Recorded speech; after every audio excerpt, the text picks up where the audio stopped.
We are live. We are live. Welcome to college football's Peek Around the Corner. Excuse me. Peek Around the Corner with your host, Greg Flugar. We cover everything in college football because we love everything in college football. And if you do as well, please subscribe to our channel. Smash the like button if you like our content. Share the video with your family and your friends if you want to help support this rebel outpost for college football sickles. Hit the $ where you make a comment, and I will get to your super chat as quick as I possibly can. Welcome everybody, and I mean everybody, into the studio that sits on the corner of Keith Jackson Parkway and Kurt Gowdy Avenue. Do not be afraid. Do not be afraid to be a legend. With your comments in the chat room and with your phone calls later in the show. College football week 11. The first slate of games after the first release of the College Football Playoff Committee's rankings. This is where it all gets spicy. This is where it all goes pear-shaped. This is where the broken hearts start to stack up. And I am here for it. I am absolutely here for it. First of all, before we get on, Before I thank the people who've joined us at the beginning of our live show, this live show is dedicated to Kirk Herbstreit, his family, his friends, his loved ones, and his golden retriever, Ben, who passed away.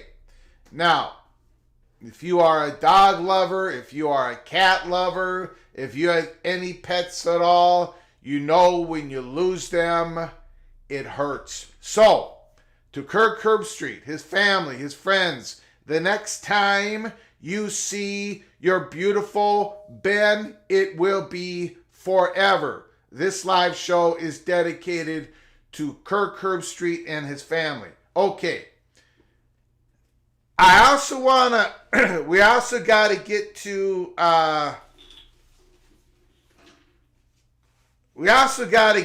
a story that, again, is outside of the world of college football directly. And I know what you're going to say. Greg, this is a college football YouTube channel. You spend 99.99% of the time in college football. Keep it that way. Again, I've got to hit this story. It's about college hockey. Again, I get it. Everybody's leaving the chat room. Everybody is mad at me. This is a massive story.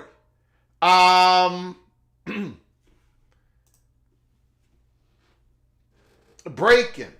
NCAA Division I Council has voted to allow Canadian Hockey League players to be eligible for Division I college hockey beginning next season. Excuse me, I'm losing my voice. This is a massive story. Now, in a couple of different ways.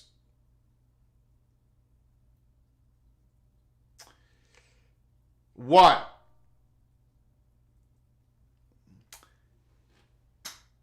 in some aspects,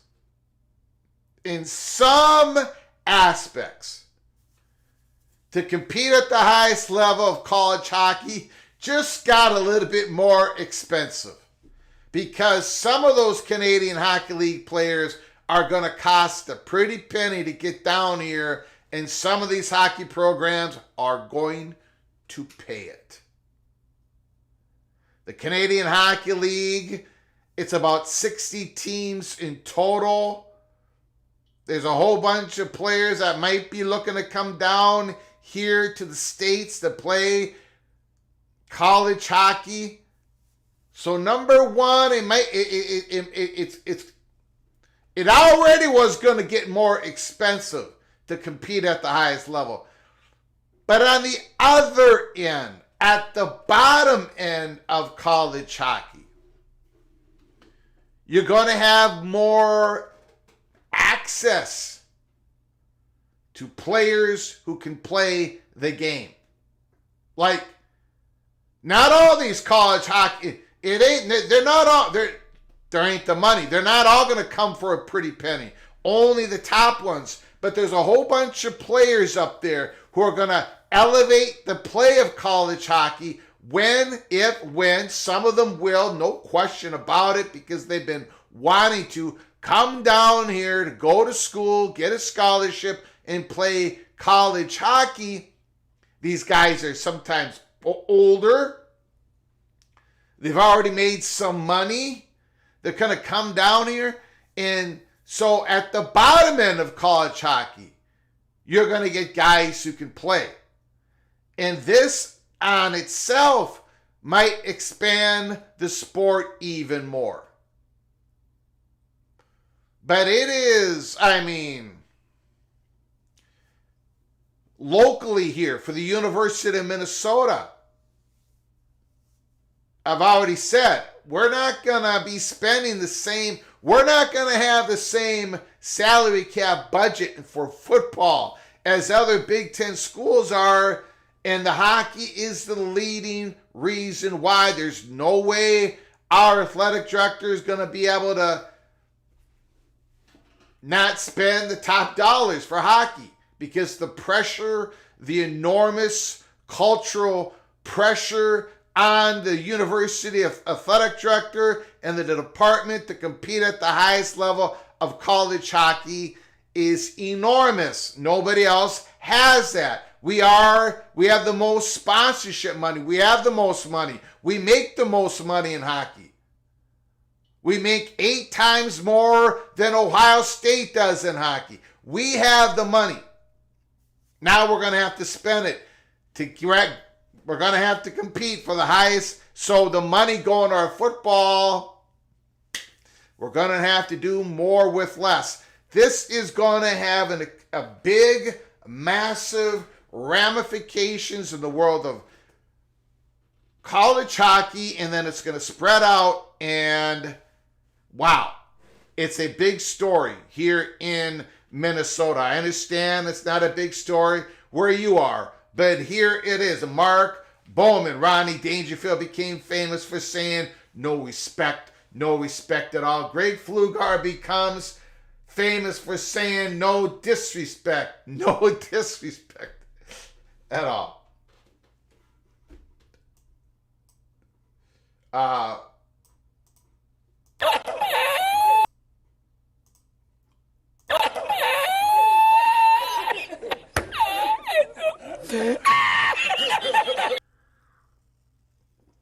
Thank you for the super chat, Mark. Thank you for the creative super chat as well.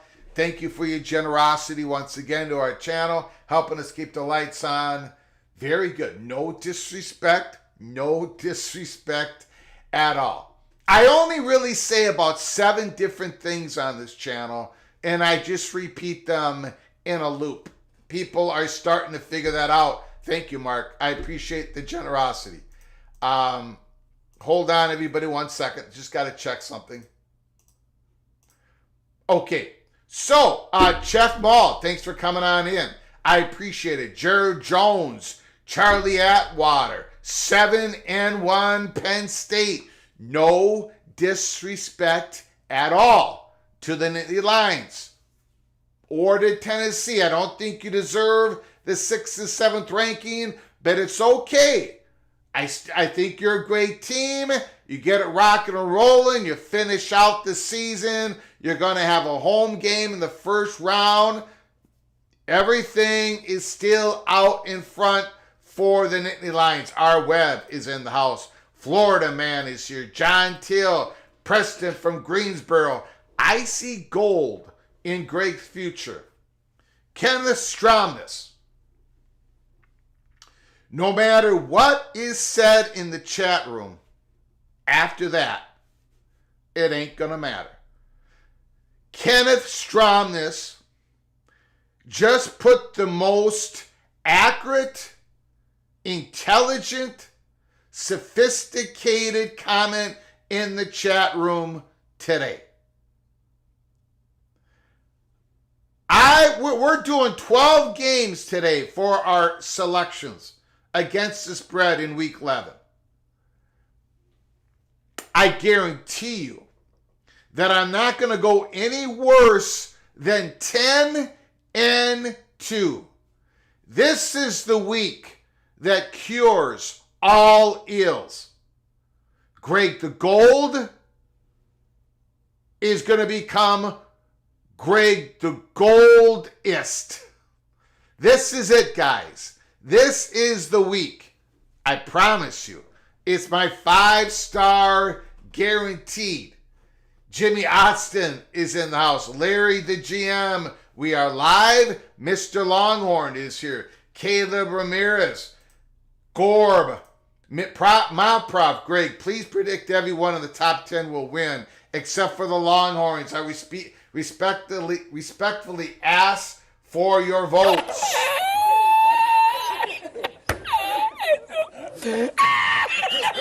Tell you what, you guys are barking up the wrong tree this week. These are easy. These games are easy. In fact, they're so easy that I'm going to put, the first poll I put up is I'm going to ask, who do you want to go first in our picks?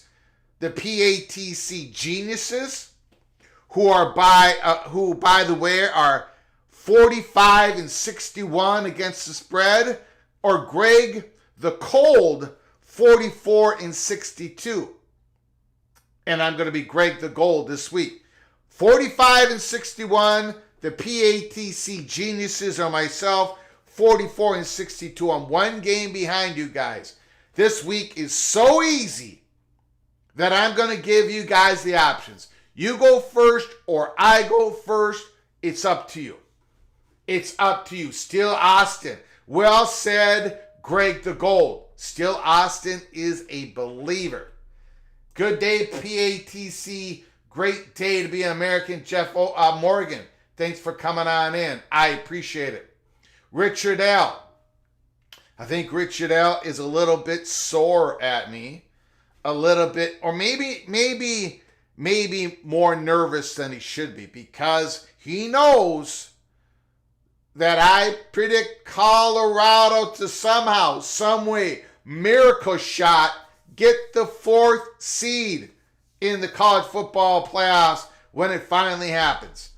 Rock and Rant. Great decision, Florida. Sincerely, Mario Cristobal. Rock and Rant throwing an elbow early on November 7th, 2024. USA. Jose is in the house.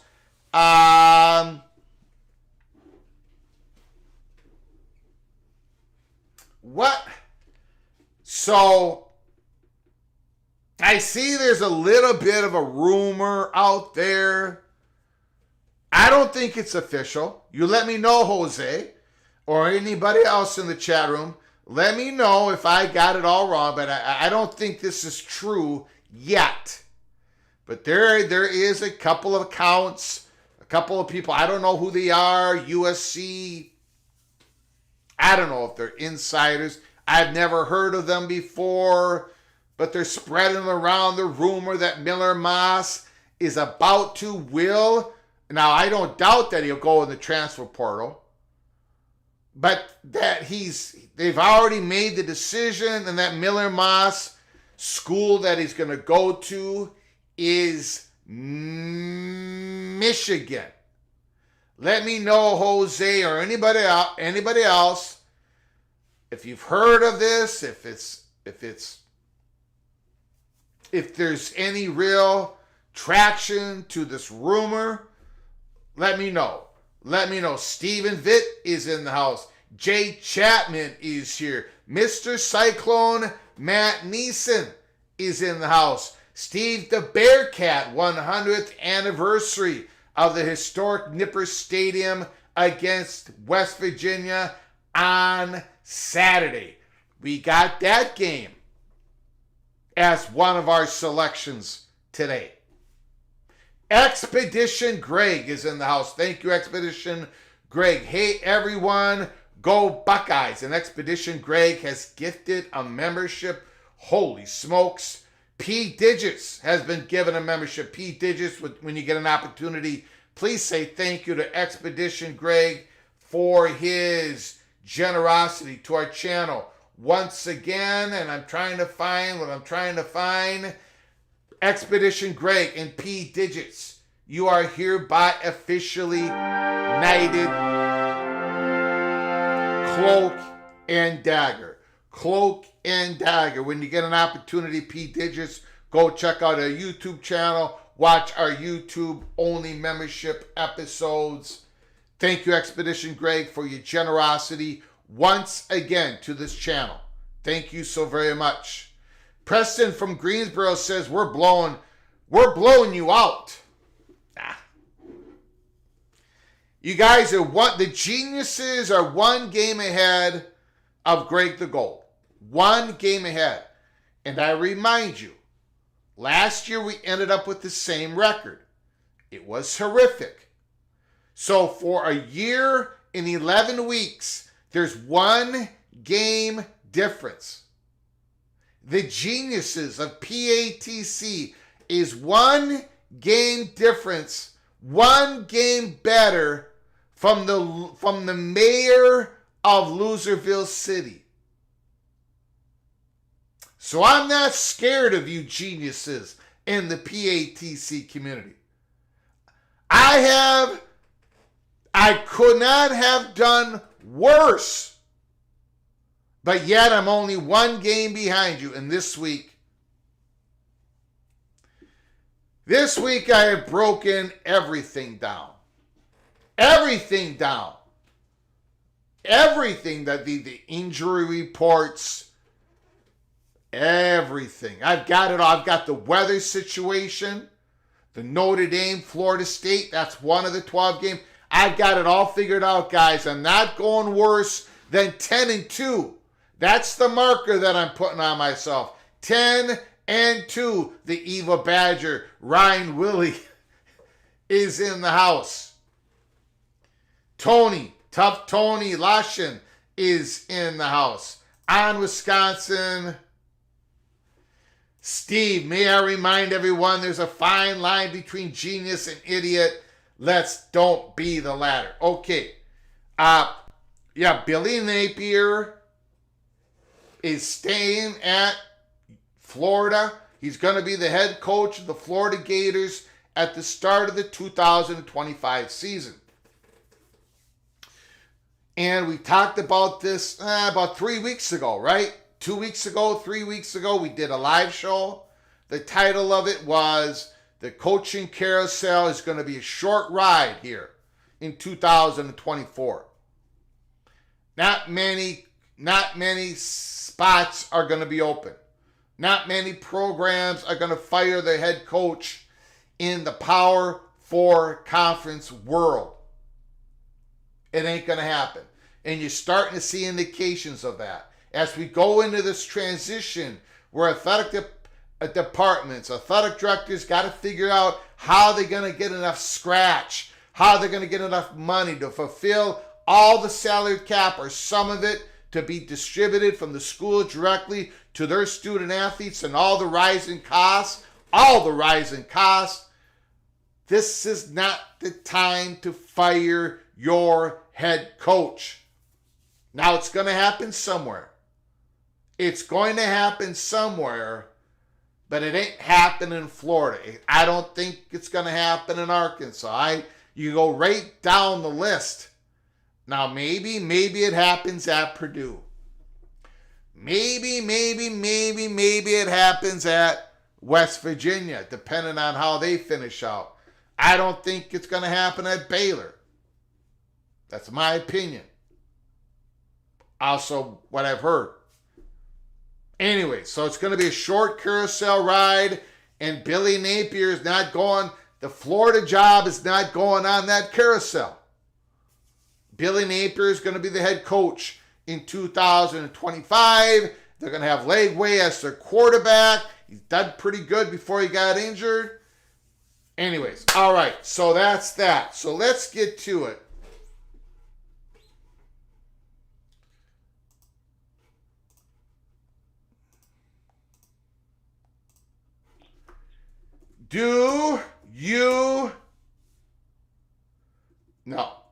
Does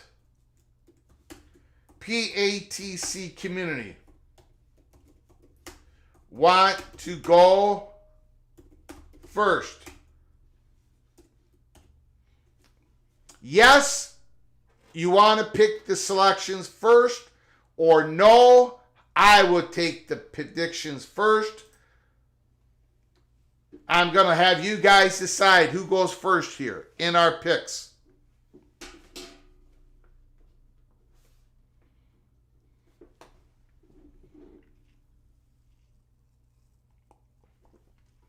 Ryan Brooks, LSU. I'm going to be a little selfish in that LSU-Alabama game. For my beloved Minnesota Golden Gophers, I want to see this go a certain way. I'll talk about that in a moment. John Famlor, supposedly Florida can't move because I think they have an interim president. They would have to replace the AD as well. Whatever the reasons are, that might be one of them. Might be one of them. Okay, I'm going to give you guys 5 more seconds. 5, 4, it's 50-50, 3, 2, 1. And we're in overtime. The next vote will decide. We need one more vote. It's 50-50. 50-50. Next vote decides. There it is. 52 says yes. PATC community is going to go first. Man, you guys couldn't even decide on if you wanted to go first or not. Holy smokes. Okay, here we go. It looks like the PATC community in decision time. In decision time. First game on the list. Again, your record against the spread is 45-61. My record is 44-62. I'm only 1 game behind, and I'm going 10-2 this week. I'm going 10-2. Here we go. Whoops, I forgot to end the poll. Here we go.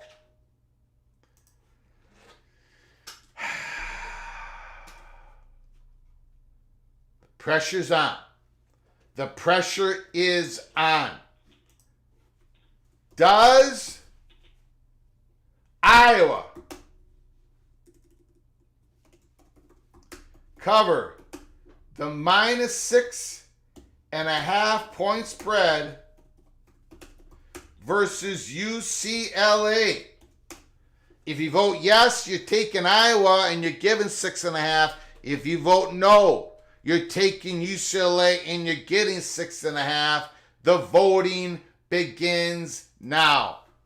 Ryan Willie, thank you so much for your 5 gifted memberships. I will circle back to that when you all are done with this with your selections, the 12 selections for this game. But I just wanted to tell you, Ryan Willie, thank you so much for your incredible generosity once again.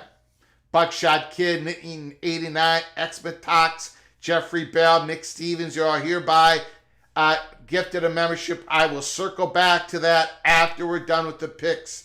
Thank you so much, Ryan Willie. I'm going to give you voters 5 more seconds. Right now, it's a landslide. 5, 4, 3, 2, 1. 73% of you all take the Hawkeyes -6.5.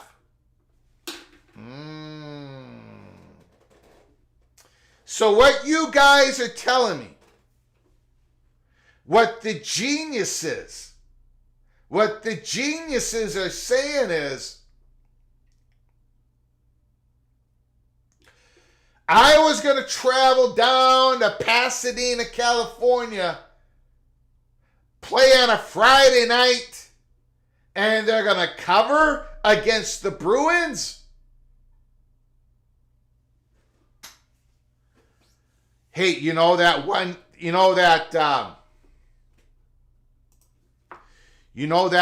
game lead that you guys just had on me? You guys had a 1 game lead?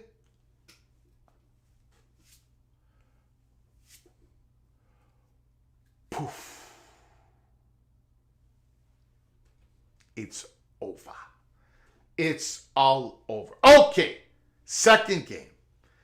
All right, we'll see if the PATC community, the geniuses, can pick it up after that disastrous start. Rock and Rant, I disassociate myself from this vote. I don't blame you, sir. I do not blame you. The Miami Hurricanes at Georgia Tech. Miami is favored by 10.5. Does Miami cover the -10.5 point spread versus Georgia Tech, The Rambling Wreck, if you vote yes, you're taking Miami. And you're giving the 10.5. If you vote no, that means you want Georgia Tech and you want 10.5. The voting begins now.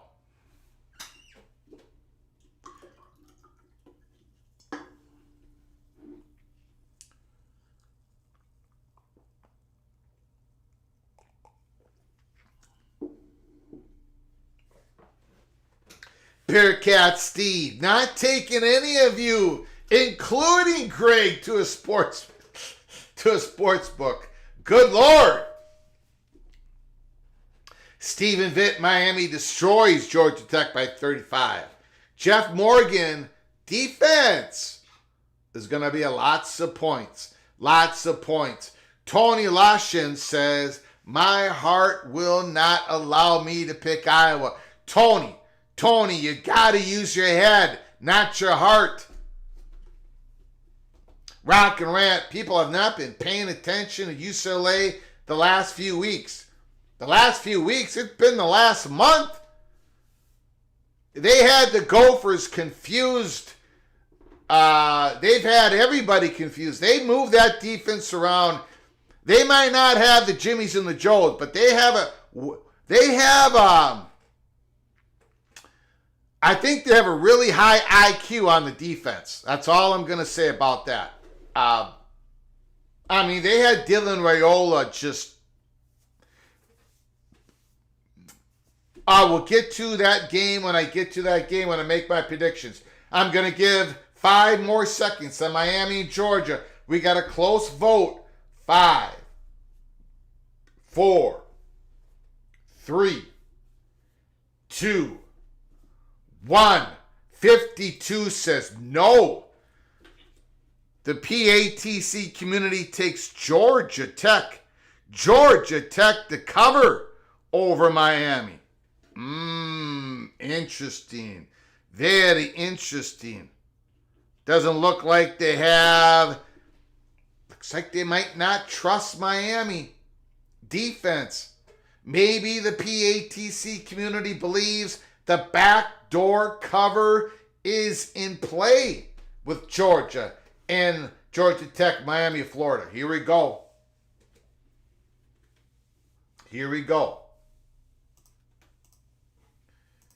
West Virginia at Cincinnati. Cincinnati wants to finish the season strong.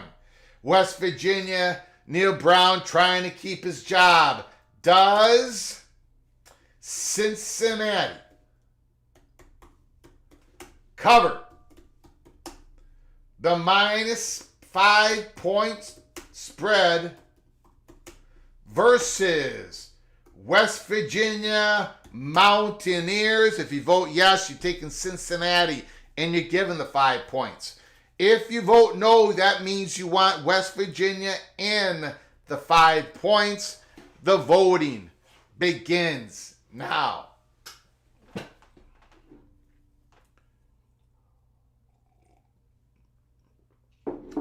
Chef Maul, gosh, you guys hate Miami. Rock and Rant, I love the hate and obviously the jealousy.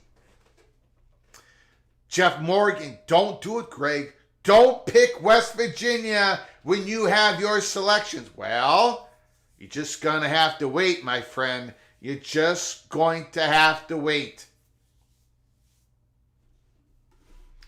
5 more seconds on the vote. 5, 4, 3, 2, 1. 59% says yes. The PATC community is taking Cincy -5. Very interesting. Very interesting. I got a very strong opinion on that game, like I do most of these games. It's why I don't think I'm going to do worse than 10-2. And this Cincinnati West Virginia game is not going to be one of my 2 losses. No way, no how. Georgia, the Bulldogs, Ole Miss Rebels. Holy smokes. I cannot wait to see what the PATC community thinks about this. My, oh my, does Georgia go on the road? Does Georgia cover the -2.5 point spread versus Ole Miss? Maybe the biggest game in Lane Kiffin's head coaching career. If you vote yes, you're taking Georgia and you're giving 2.5 points. If you vote no, you're taking Ole Miss Rebels and you're receiving 2.5 points. The voting begins now.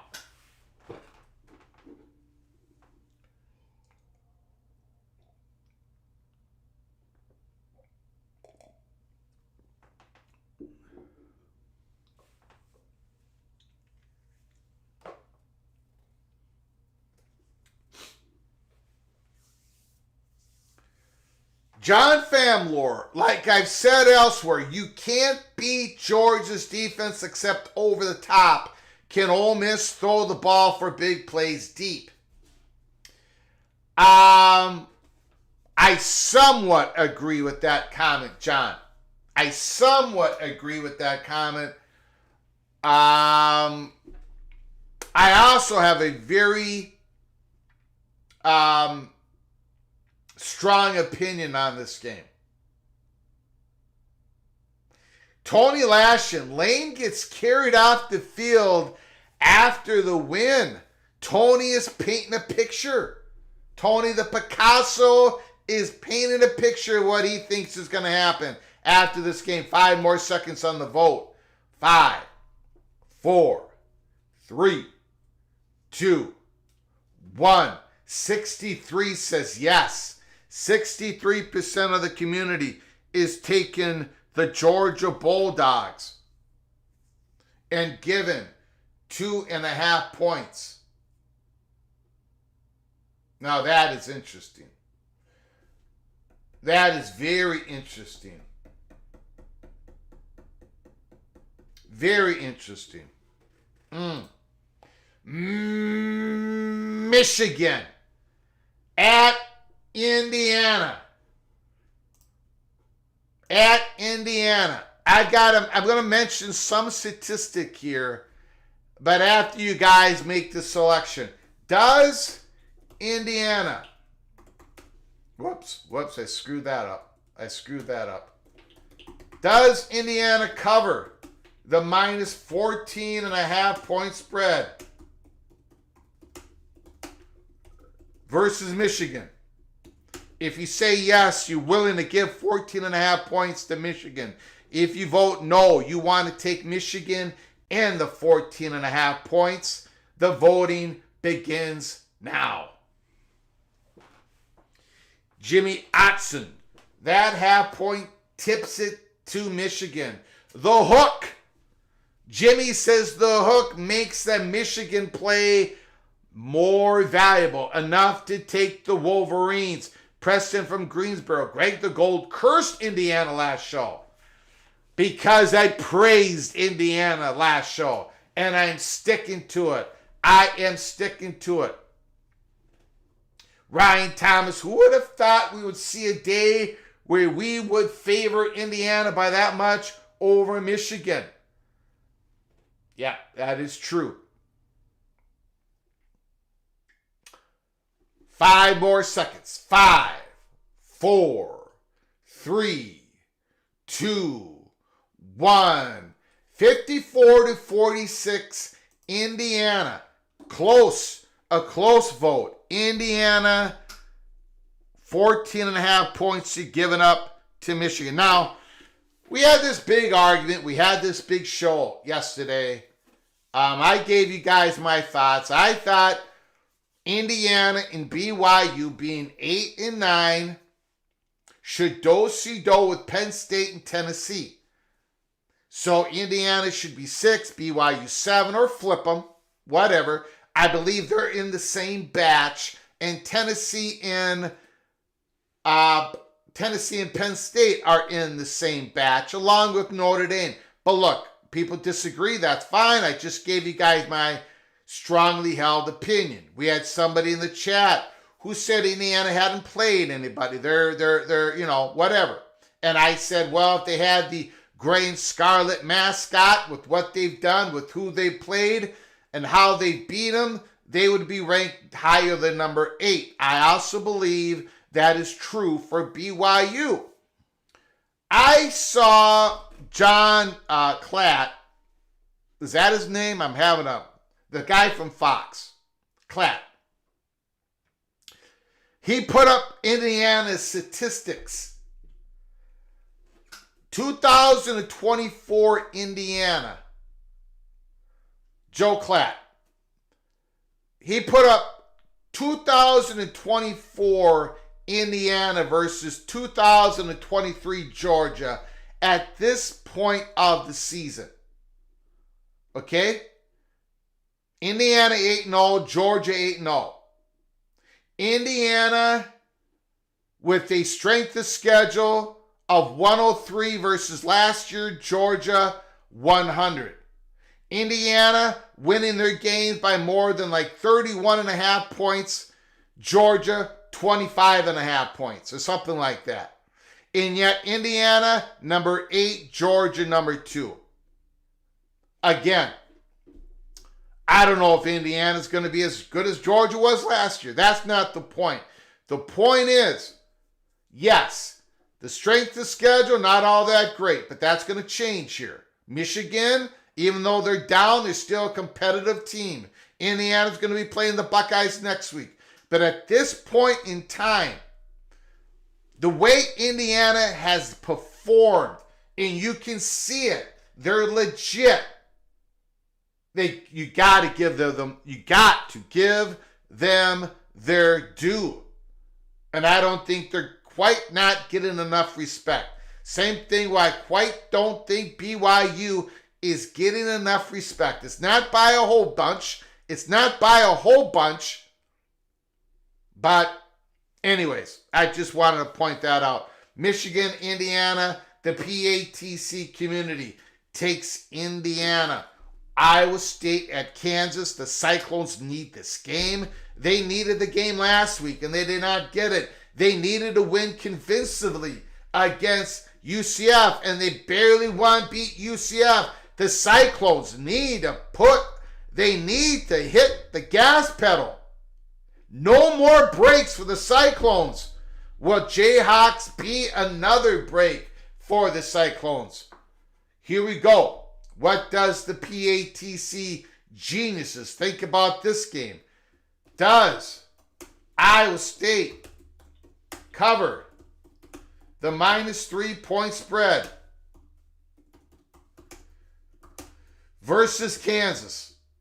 If you vote yes, you're taking the Cyclones and you're giving 3. If you vote no, you're taking the Jayhawks and you're grabbing those 3 points. The voting begins now.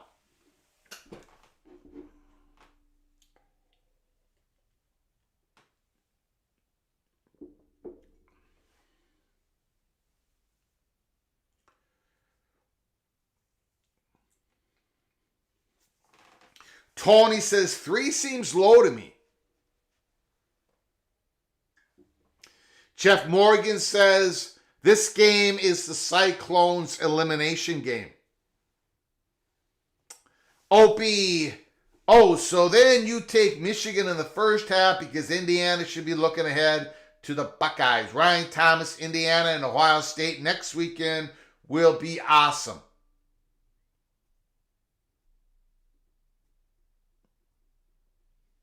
Five more seconds on the vote. 5. We got a landslide. 4, 3, 2, 1. The PATC community takes Iowa State. Huge. My goodness. Not even close.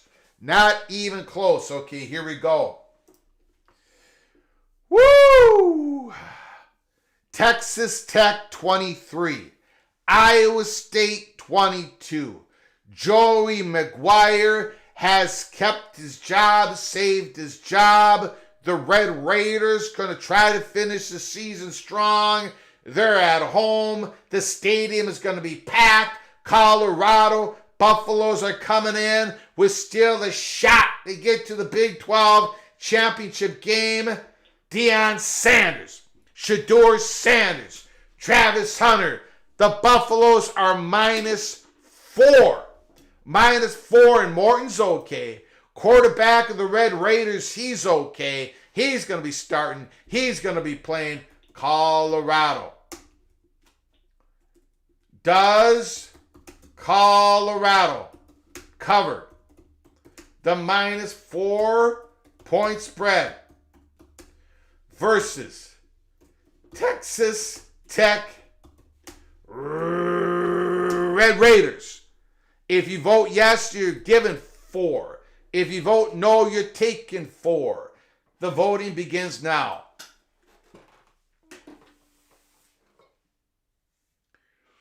Juan Carlos, Colorado might make the conference championship game if they win this game. Richard L., I worry about the rust from the bye. Mr. Buffalo in the chat room is a little worried. Tony Tortillas will be a flying. Ryan Thomas, depends on which teams Dr. Jekyll and Mr. Hyde's show up. Caleb, the Buckeyes play Indiana in 2 weeks. Thank you, sir. Jeff Morgan, Buffalo by 10. My goodness. Okay, we've got it all locked up. We got 5 more seconds. It's 50-50 vote. 5, 4, 3, 2, 1. Bam! 54% takes Colorado in a close one.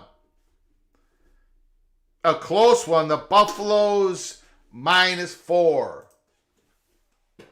South Carolina at Vanderbilt. Both teams have already gone way over their Las Vegas win totals for the season. My, oh my, what a game. An important game. A very, very important game. Vanderbilt, they're already bowl eligible. South Carolina is looking to play at a big bowl game. The Gamecocks, South Carolina is favored by 4. My, oh my. Does South Carolina cover the -4 point spread versus Diego Pavia and Vanderbilt?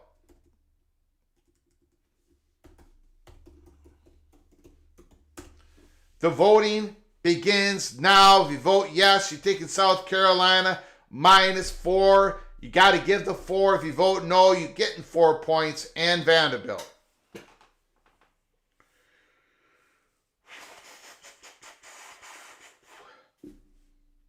Tony says, I'd leave this one alone. Jeff Morgan, Mr. Mountaineer. I'm on the Vandy train.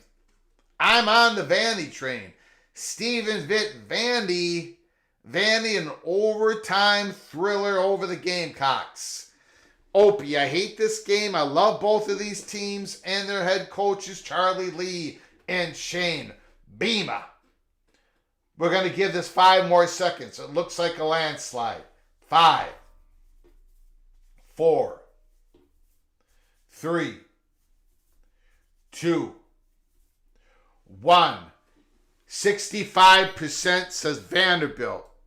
PATC community is completely on the Vanderbilt train. Alabama versus LSU. No question. The one thing that we all can agree on, this is an elimination game. Whoever loses this game is out. You're not going to see him in the playoffs. You're going to see one of these teams probably in the Citrus Bowl, Music City Bowl, whatever.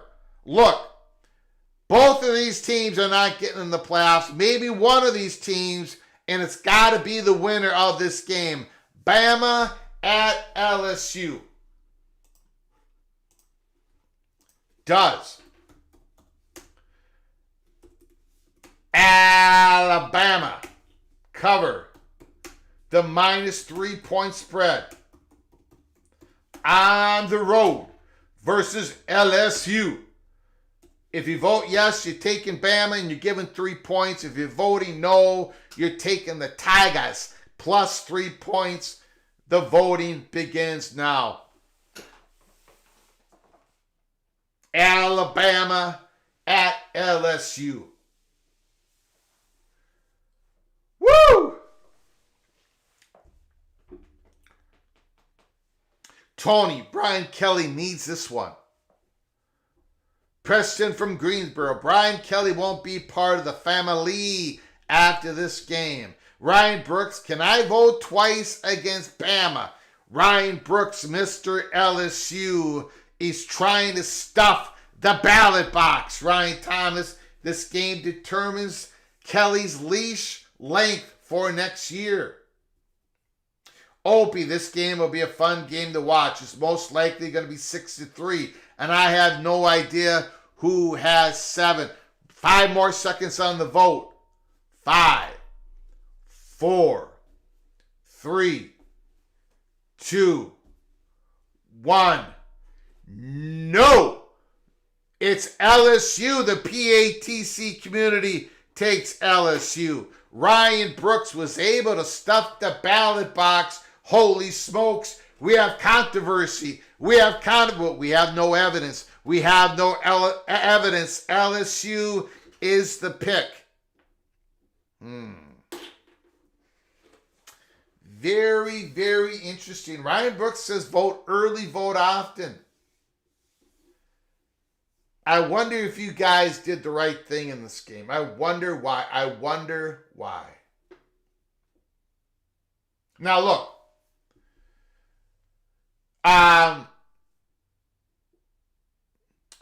Selfishly speaking,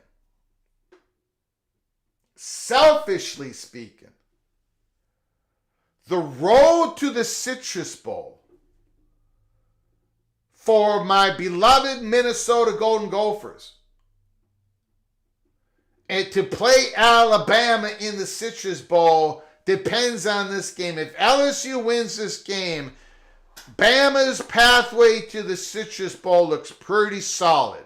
And the Gophers, if 4 Big Ten teams make the playoffs, if the Gophers lose to Pitt and Penn State but beat Rutgers and Wisconsin, if the Gophers go, if they go that way, Iowa's not going to go to the Citrus Bowl because they played in the Citrus Bowl 2 of the last 3 seasons. They go to the ReliaQuest Bowl. January 1st, Citrus Bowl, Minnesota and Alabama. If Minnesota does what they should do, they need to do, beat Rutgers, beat Wisconsin, both teams are slipping and sliding.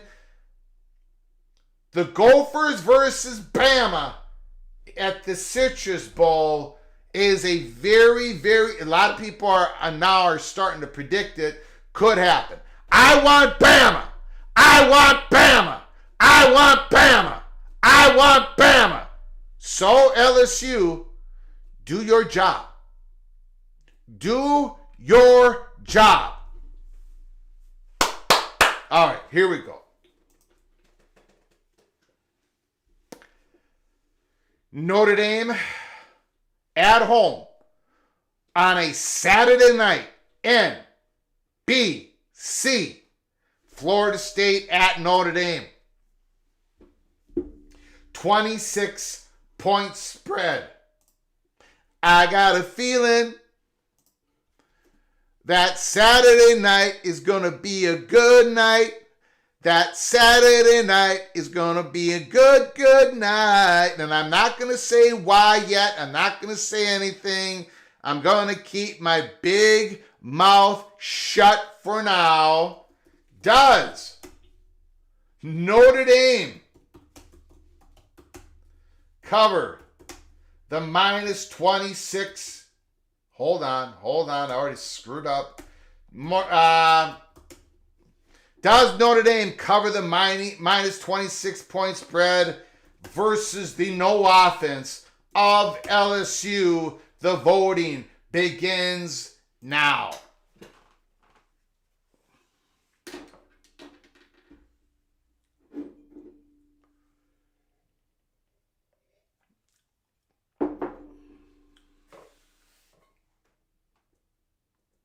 Opie, LSU has never played the Gophers. Bama holds a 1-0 edge. No, Opie. No!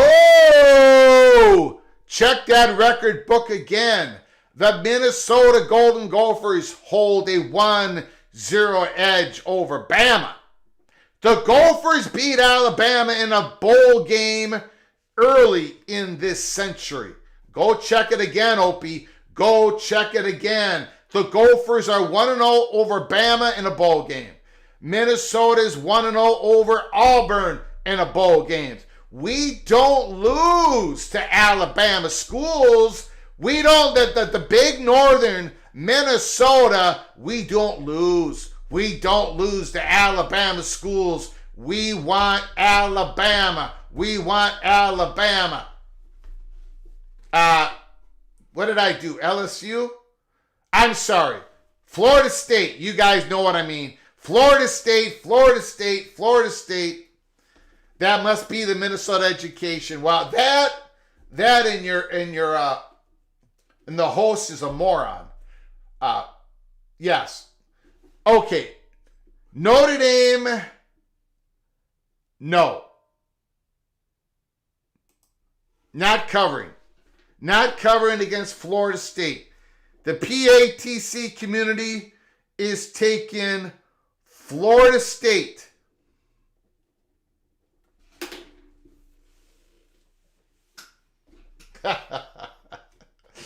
Florida State, okay. I screwed up. It's going to be a little controversial. But that's what we like here. That's what we like. Washington at Penn State. Is the combination of the Huskies and the Buckeyes going to beat Penn State? Can Penn State shrug off the loss, the close loss at Ohio State at home? They're back at home. They're up favorites by 13.5. Washington just beat their rival, USC. Washington traveling across the country to Happy Valley.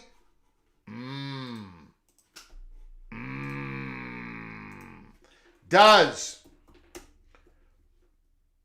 Penn State cover the minus 13.5 point spread versus Washington? If you vote yes, you're given 13.5 points in Penn State. If you vote no, you're getting 13.5 points in Washington. The voting begins now. Penn State rated 6 in the playoff rankings by the committee. Penn State, who's getting a lot of, no, I don't think Penn State should be rated that high. Here at PATC, we don't think Penn State should be rated that high. This is where the Nittany Lions make their statement. Is this the game? Is this where Penn State tells everybody to shut their mouths? We are Penn State. We are Penn State. We are Penn State. I'm going to give the voting 5 more seconds.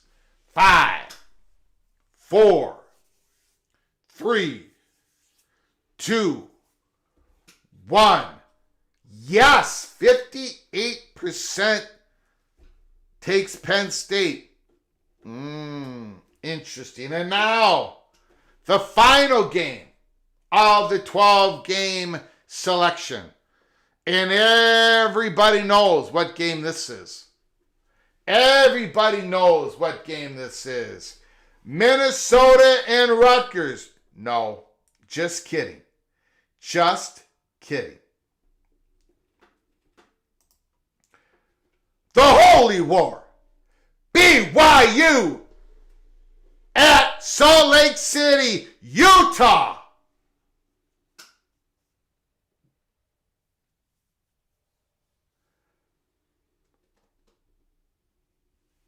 BYU minus 3.5 points. Favored. Everybody expects this to be a close game. The rivalry, Utah. The offense cannot get out of its own way. The magic, everything is happening for BYU. Even if they're not playing good, they're going to come back and get you at the end. BYU is looking to also make a statement tonight. That night, BYU Saturday night, we're going to be doing a watch party here. PATC watch party. Late Saturday night, BYU at Utah. Holy smokes. What is the PATC community going to do? Can BYU pull out another game to stay undefeated? Or can Utah make their whole season by taking out the BYU Cougars at Utah? You know they want to do it. If they can do it, they're going to give it their all. They are going to give it their all. Here we go. Does BYU cover the minus 3.5 point spread versus Utah? If you vote yes, you're taking BYU, you're giving 3.5 points. If you vote no, you're taking Utah and you're grabbing 3.5 points. The voting begins now.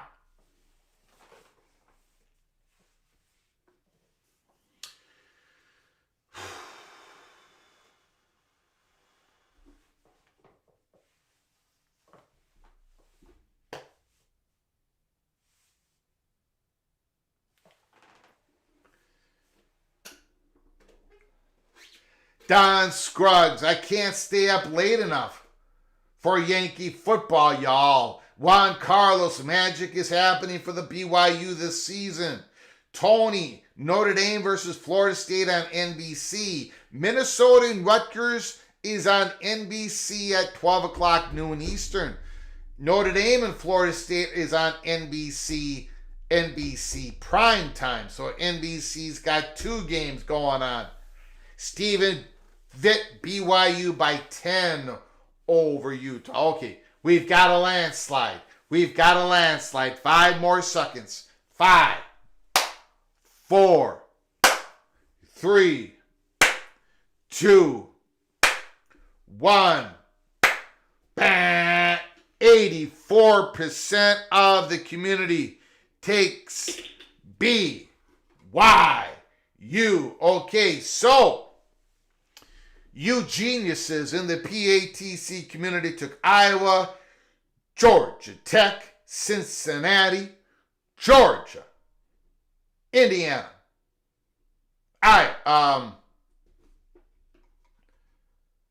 looks like I missed Iowa State, Colorado, Vanderbilt, Alabama, Florida State, Penn State, and BYU. So that's Iowa. You guys took Iowa, Georgia Tech, Cincinnati, Georgia, Indiana, Iowa State, Colorado, Vanderbilt, Alabama, Florida State, Penn State, and BYU. Okay, so Juan Carlos, BYU 7-1 against the spread this season. That's impressive. Montcastle, 100% Indiana. Ryan Thomas, those voting for Utah like American fake cheese on their burgers. What time is Notre Dame LSU? Florida State, you mean? I don't know, like 7:30 Eastern time? Something like that. Okay.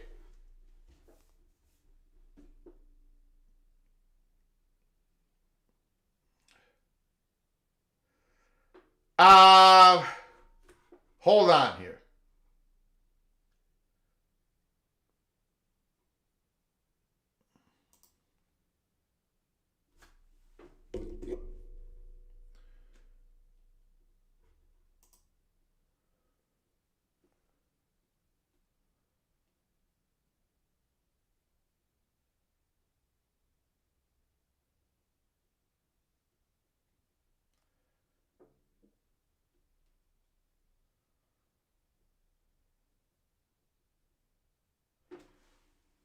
I got you guys down as taking Alabama. Did you guys take LSU?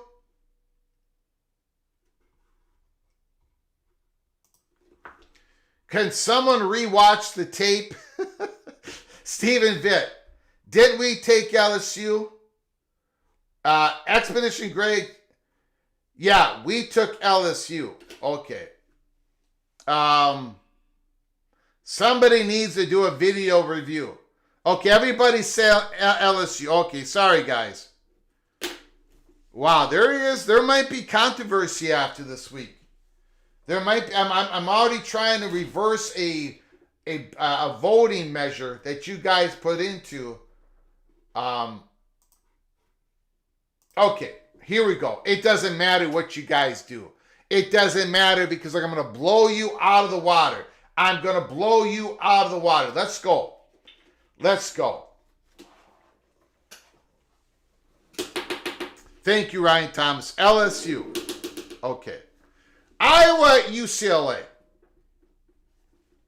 Now, I know you geniuses took Iowa, and that was a mistake. Ethan Garbers is playing out of his mind. UCLA doesn't have a running game. They're not even going to waste time running the ball. Ethan Garbers knows how to hit the hot receiver. He knows how to get first downs. UCLA's defense, they don't have the Jimmies and the Joes, but they know how to play it. They've got a whole bunch of different schemes. If you watch this game on Friday night, UCLA is going to switch their defensive positions. They're going to move their defensive line 2 or 3 times before Iowa snaps the ball. It's going to be a chess game. It's going to be fun to watch. UCLA is going to give Iowa everything they want. I don't think this is going to be a high-scoring game. I don't think Iowa's going to put their 40 or 30 points like they've been doing against teams this year. UCLA is going to stay in this game. I've got UCLA covering the 6.5 point spread. Miami at Georgia Tech. Now, the PATC community took Georgia Tech. And I would have as well a couple weeks ago. To me, this is not even about Miami or Florida. This is about Georgia Tech. Because of time and whatever, I'm not going to go too deep in the weeds on this. Georgia Tech is battered and bruised on offense. I don't think they're going to be able to do the backdoor cover. Miami will give up some big plays, even to the Rambling Rex battered offense. But I think Miami, 10.5, the Hurricanes will cover. Miami will cover. Cam Ward right now is on his way to winning the Heisman. West Virginia at Cincinnati. I got a very strong opinion on this. Cincinnati. Cincinnati's going to cover this. Cincinnati Bearcats, Mountaineer fans, I am sorry. No disrespect. But Cincinnati's going to put a lot of points up on the board. West Virginia at some point is not going to be able to keep up. Nico Marco is doing pretty good and all that, but the Bearcats are just going to be able to beat West Virginia by more than 5. I'm taking Cincy at home. At home, I'm taking Cincy. Georgia at Ole Miss. Okay, so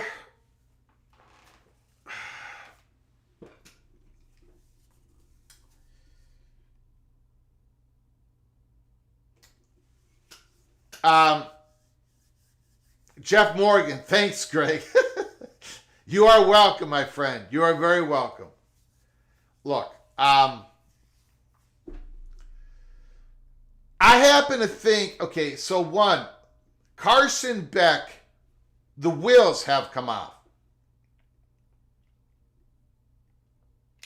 The wheels have come off. But I'm not sure that Ole Miss is the team that can take advantage. I have no doubt that Ole Miss, even though they're losing some juice, even though they don't have all their weapons, I have no doubts that Ole Miss is going to make some big plays. Jackson Dart has been amazing. He's outplaying Carson Beck right now. I've got no doubt about it, but I've said this over and over and over again. Ole Miss's running game hasn't been what it was 2 years ago. It's declined. And I think to beat Georgia, you got to be able to do a little bit of everything. If you got to have Georgia you got to have Georgia think about more than just one aspect of your offense. And I think Carson Beck is going to get well enough this game. I've got Georgia in a close one, but I've got them winning this game by at least a field goal. I'm taking the Georgia Bulldogs. Georgia Bulldogs. Michigan at Indiana. This is one of the two that I'm going to get wrong. This is one of the two that I am not. You guys know how much I love Indiana. I have been on their side. They're legit. But I'm also a sucker for that hook, for that half a point.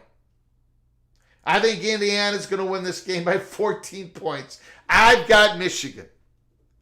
I've got Michigan covering this game. Iowa State at Kansas. I'm going to make this short and sweet. The Cyclones, I predicted them to come in third. I'm pro Cyclones. I was ahead of the curve. But I also see the slippage. And I've been saying over the last couple weeks, Iowa State, you got to show me something. You got to show me something. And ever since I've said that, they have slid. Last week's game, the UCF game, am I convinced that Iowa State can suddenly turn it on the road, Kansas? Yeah, I'm sorry, guys. I'm taking Kansas. Matt Neeson and the Cyclone fans who watch this, I'm sorry. I'm going to take the Kansas Jayhawks plus the 3 points. Colorado at Texas Tech.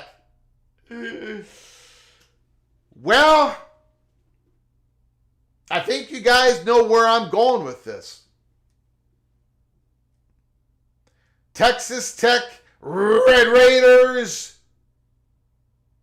I think your strong finish hits a roadblock.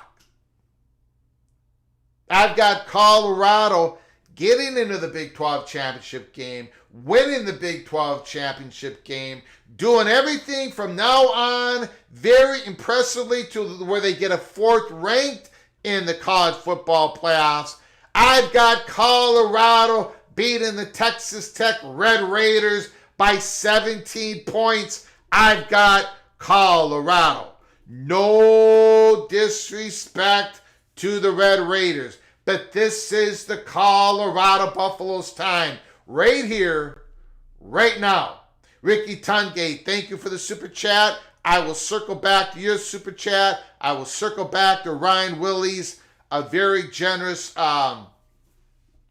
memberships, gifted memberships, when I'm done with the selections. Thank you guys so very much, Mr. Ricky Tungate. Thanks, Greg, for taking Michigan. Tungate, Mr. Hoosier, likes that I'm taking Michigan.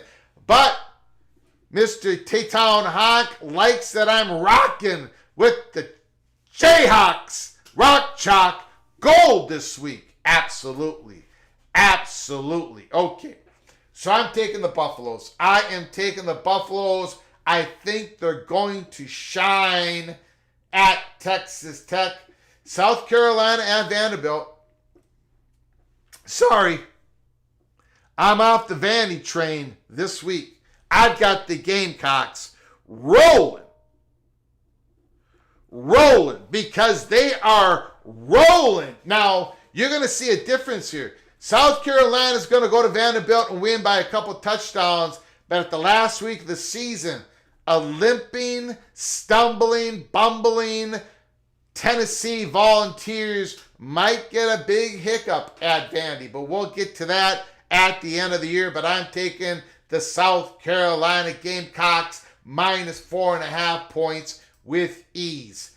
Bama at LSU. I'm taking LSU. Not with my brain, but with my heart, because I want Bama. I want Bama. Citrus Bowl. Minnesota versus Bama. I want them. Let's go. Let's go. I got LSU eliminating Alabama, so Alabama will go to the Citrus Bowl. Florida State and Notre Dame. Well, guys,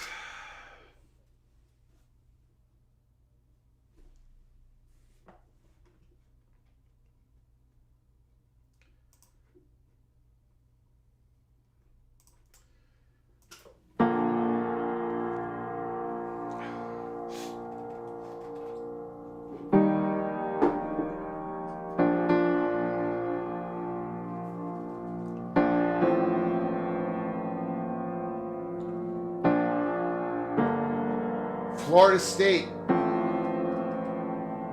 the worst team they've had until at least since 1975 and maybe forever. Florida State's won one game. They're probably only going to win one more game against Charleston. No offense. Worst running attack, the second worst running attack of 134 teams. Going in to Notre Dame. Touchdown, Jesus. Marcus Freeman. Riley Leonard. Jeremiah Love. Mitchell Evans. Whatever. You can go on and on and on. However, it's going to be cold. It's going to be rain. It's going to rain all day. Windy, rain, cold, dampens. They're supposed to have a celebration at South Bend. NBC. Everyone's going to be celebrating. The cheese, the wine, and the cheese crowd are not even going to be at the game. It's going to be the hard-driven Notre Dame fans that are going to be there. However, I think they're walking into a trap. The Seminole trap. The Seminole wind is going to be blowing again in South Bend. The Seminoles cover easily. David versus Goliath. When David never thought of himself as David, I'm taking Florida State easily to cover. Easily. Florida State Seminoles, it's an absolute lock. 26 points is too much. It is too much. Washington at Penn State.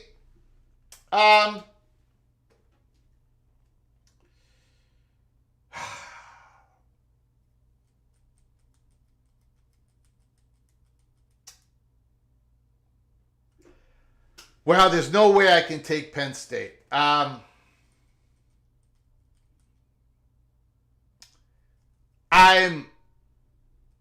not trying to. I'm not trying.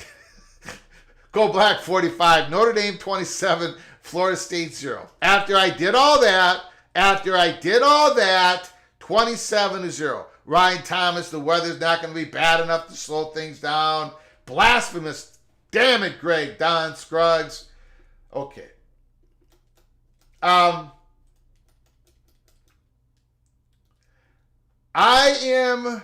officially starting to worry about Drew Aller's health, about the health of their offense, about the development of the wide receivers. Now they can still hammer the ball. They couldn't do it against the Buckeyes. They're going to be able to do that a little bit against Washington. Washington is one of those teams who statistically is better than their record. They are. They often outgain their opponents this season. After all the problems that they've been having, all the questioning about Jedd Fisch, everything going on at Washington, they're still playing pretty good ball. And playing pretty good ball against maybe a program, a football team that is starting to question themselves, who definitely have some health issues, with the pressure of Happy Valley looking down at them once again. Still, they got the playoffs in their hands. I've got the Huskies covering the 13.5-point spread. And then finally, this takes us to the Holy War, BYU at Utah. And just like, well,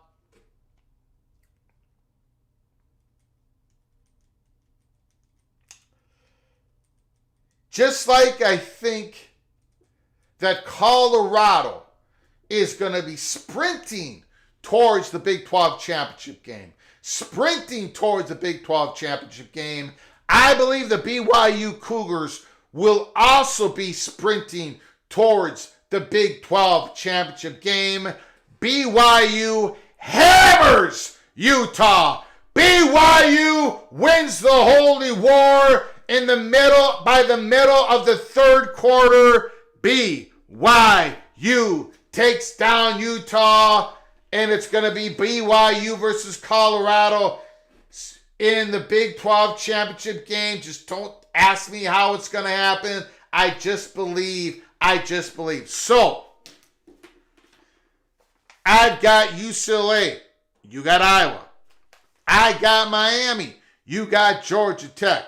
We both got Cincinnati. We both got Georgia. I've got Michigan. You got Indiana. I've got Kansas. You got Iowa State. We both got Colorado. I got South Carolina. You got Vanderbilt. We both got LSU. We both got Florida State.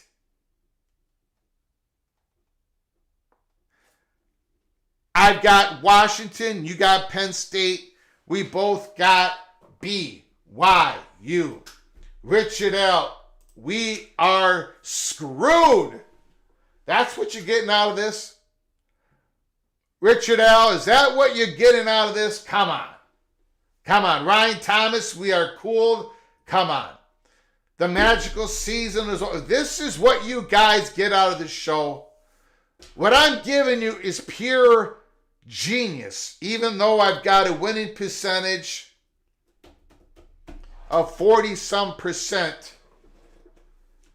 Again, Ryan Willie, thank you so much for the 5 gifted memberships. The people who got it and you are hereby knighted cloak and dagger. Thank you so much, Ryan Willie, the Evil Badger, for your generosity. Thank you so very much. And of course, I listed those 5 names before. When you get an opportunity, please say thank you to Mr. Ryan Willie and go to our YouTube channel and watch the membership-only videos. Ricky Tungate, Mr. Hoosier, along with Daniel Montcastle. Thanks, Greg, for taking Michigan. Thank you for the super chat, Mr. Tungate. No disrespect. As Mark Bowman said earlier, Greg Pflugar became famous for saying no disrespect at all. Thank you, Mark, again for the super chat. No disrespect, Mr. Tungate, to the Indiana Hoosiers. One of the games that I might have fell for the hook, that 14.5. If it would have been 14, I don't know what I would have done. If it was 13.5, I would have taken Indiana. If it was Indiana minus 13.5, but I'm a sucker for 14.5 point spreads. They went for the weakness of Greg the Cooler, and I fell into the trap, and I'm a big fat guy from Minnesota. When I fall into a trap, I can't get out of it. I cannot get out of it. Las Vegas feast on suckers like me. They feast on me. So, but, a tiger cannot change his spots. The fat guy from Minnesota cannot slim down and get easily out of that trap. When I fall into it, I'm buried for good. Thank you, Mr. Hoosier. But you are happy with my pick. You are happy with my pick, no question about it. Greg, I wish you were on the Big Ten Network. Thank you so much for the super chat. I appreciate it.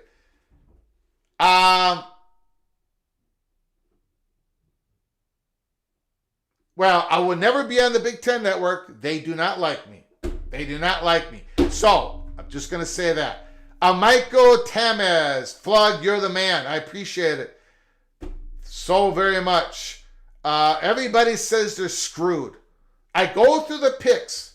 I give them my deep consideration. I break down all the tapes, all the injury reports. I'm looking at the weather. I'm looking at the maps. I'm looking at the radar. I'm looking at the vibe. I'm looking at the vibe. I'm looking at the vibe. Look, you know what's going to happen here? If Florida State scores first, don't ask me how they're going to do it. But if they score first, Notre Dame's going to be looking around at each other. If Riley Leonard fumbles that ball because the ball's a little wet, Florida State, if Notre Dame makes a mistake on special teams, Florida State gets the first points on the board. Look out. That's all I'm saying. Look out. You got to believe. You got to believe. And I think no disrespect at all to Texas Tech. I know you are on a roll. I know. I get it. I understand it. I get it.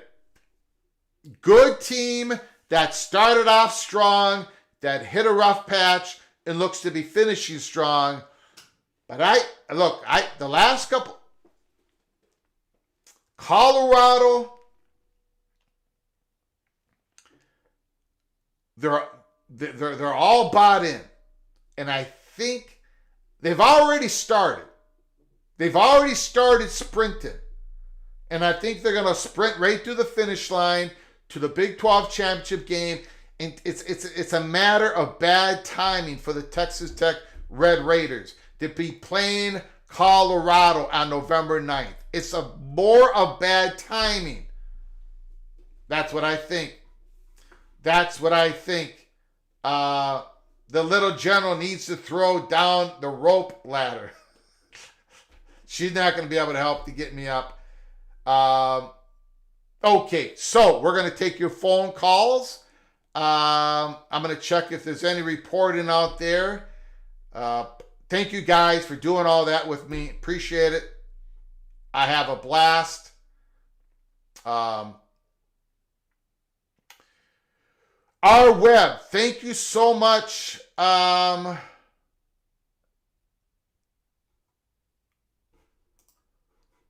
For this report from Ross Dellinger. Hold on. I have not opened up the phone lines yet. Hold on.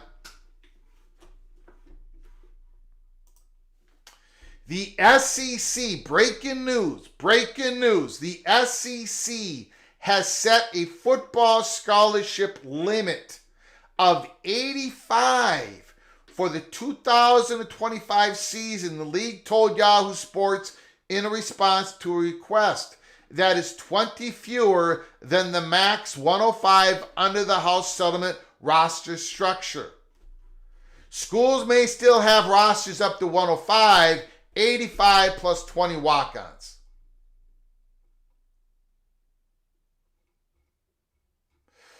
A reminder, schools are permitted, not required, to fund scholarships to the entire roster as long as they stay within the roster limits. Okay. So, 85 scholarships for football. Again, whoops, sorry guys. Again, not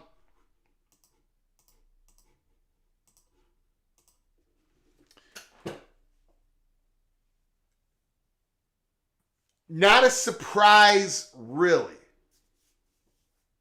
We've talked about it. The chatter behind the curtain. It's not going to be easy for anybody except for the very top brands, the biggest athletic departments of the Big Ten and the SEC. The rest of the athletic departments, it ain't going to be easy to ensure the full cap for your student athletes. The more scholarship players, the more money that's going to be spread around.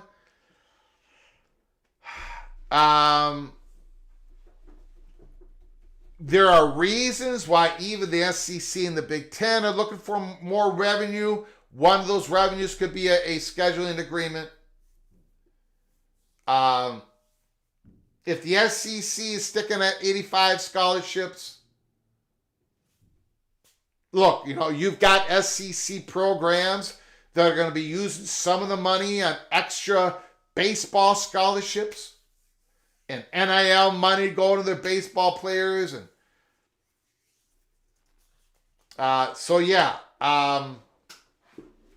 interesting times ahead. Interesting times ahead. Thank you so much for that, R Web. Appreciate it. It's just more money, Don Scruggs. It's more money that you're not, it's more money, right? It's less money concentrated on your top dogs, no pun intended, at the Georgia Bulldogs. You're not gonna be able to, this is not a situation where if you grade out your players and the bottom 20 players on your roster are getting $10 each. You got to pay them to keep them. You got to pay them.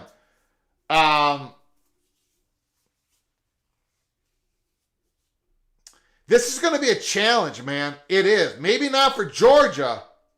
Maybe not for Alabama, although those are going to be tough decisions. Tough decisions. But for pretty much everybody in the ACC, everybody in the Big 12, 50% of the Big 10 and the SEC team programs, it's going to be it's going to be challenging. These athletic departments have different interests. They want their money to go to the women's volleyball more than other athletic departments. Again, I've been talking about Minnesota. We're not going to spend the same amount of money on the basketball. We're just not.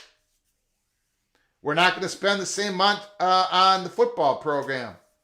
We're not going to spend as much on football than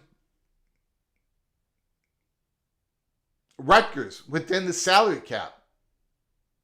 Because there are other sponsored sports, University of Minnesota, the athletic department is going to have to give money over to the women's and men's hockey program. It's just reality. All these athletic departments are going to look different from each other. The decisions are going to be fascinating to watch. I am just hoping, as a college football sicko, and as a college football, I run this YouTube channel, and you guys are kind enough to join me every day. I hope it's as transparent as possible. The decisions that these athletic departments are making, I hope it's visible. They're probably not going to be. Some of it is. Some of this is going to leak out, even if it's not transparent. We're going to be hearing rumors or direct, or players are going to talk about, whatever. We're going to know some of it. I'm hoping for as much transparency as possible. I want to debate if BYU should have given $75,000 to the field goal kicker. And why is Wisconsin given $54,000? Or I want to debate what is a backup defensive tackle? Why is that linebacker getting... I mean, you're already hearing reports about... I can't remember the guy's name, but he's out of South Carolina, transferring out of South Carolina. His value is going to be like $1.5 million. I just hope for as much transparency as possible so we all can talk about it and disagree with each other or agree with each other and say that was a good move, or then look back and say, no, we thought it was a good move, but it turned out to be wasted money. It was a bad move. I just want as much transparency as possible. Ryan Willie, Greg has no reason to pick the Oregon versus Wisconsin game next week. It won't be close. Oh, I might have that game on the list, Ryan Willie. I might have that game on the list. Thank you for the super chat. Thank you so much for the super chat. Appreciate it. Thank you for your generosity, Evil Badger. I did not have Minnesota versus Rutgers. And I found 12 more games that the Gophers, I would not know what to do with them this week.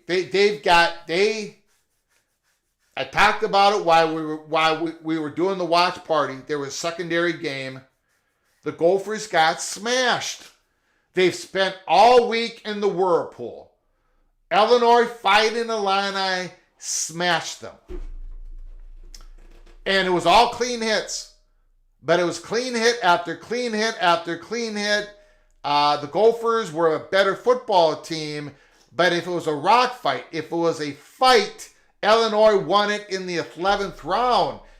The Gophers have been in the whirlpool all week. That has been, well, I've reported it. Other people are sitting on it. I'm not going to sit on it. Minnesota is hurting after that Illinois game. That Illinois team is no joke.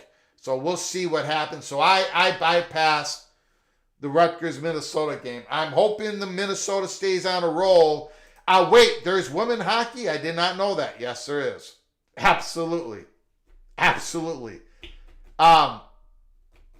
It's pretty big. Wow, it's big up here. This is a weird place. This is a different, unique place. Thank you, Ryan Willie. Appreciate it. Thank you, Ricky. Okay, let's open up the phone lines here. 763-260-1333. 763-260-1333. Give me a call. Let me know what I got wrong with the picks. Let me know what I got right. What are you expecting this week? What are you nervous about? What are you excited about?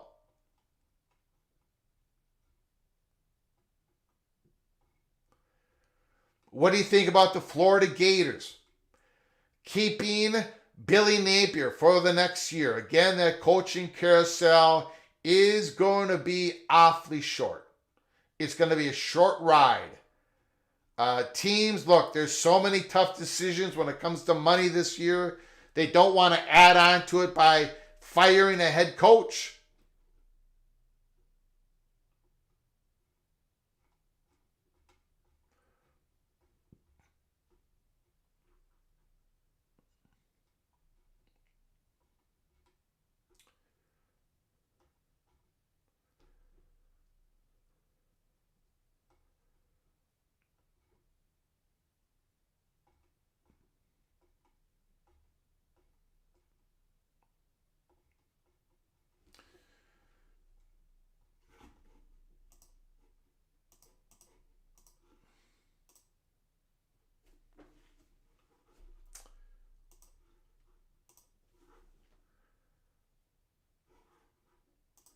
Lots of bye teams this week. Women's hockey is pretty big at Ohio State. It used not, it wasn't years ago, but now it is huge. Thanks, Greg. Dinner time. Love your show. Appreciate it, Jeff Morgan.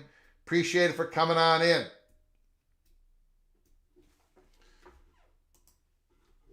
There was one more report here I wanted to get to.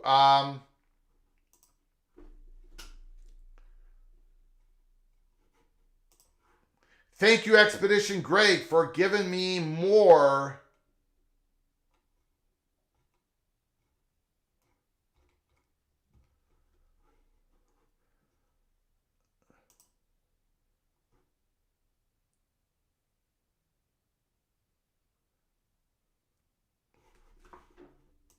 on the hockey. It's official. The NCAA has voted to open up college hockey eligibility to the Canadian Hockey League players effective August 1st, 2025, paving the way for major junior players to participate in the 25-26 men's college hockey season. Over the last several weeks, the Athletic has spoken with more than 30 coaches and executives from around the NCAA, CHL, BCHL, USHL, and NHL to talk through the implications for their leagues, players, scouting, recruiting, development, and more. These coaches and executives were granted anonymity in order to speak freely about the NCAA's decision. It's definitely the biggest shift that I've ever been a part of. What said one coach, I don't know how you could get a bigger shift than what is coming up in our world. It is literally going to change everything. So, again, I know a lot of you don't follow hockey, but again, if there's an athletic department out there that has club hockey, right? You've already got a little rink. Maybe you fill up 500 to 1,000 people. Club hockey, you don't want it. It is expensive for you to go to Varsity One hockey, to elevate your program to the highest level. But one of, this is the crucial part, one of the biggest hurdles for a program to not add Division I varsity hockey is where you're going to get the players. Because all these other programs that have been around forever, they're going to get the best. Where are you going to get the players? Well, there is the possibility of we're talking big numbers of really good hockey players coming down looking for a place to play. So if you're in Alabama, and if you were thinking of pulling the trigger 6 years ago, if you're in North Carolina who's looking to pull the trigger in about 2029 to 2030, if you were a program that was looking to pull the trigger in the next decade, you might move up that scheduling.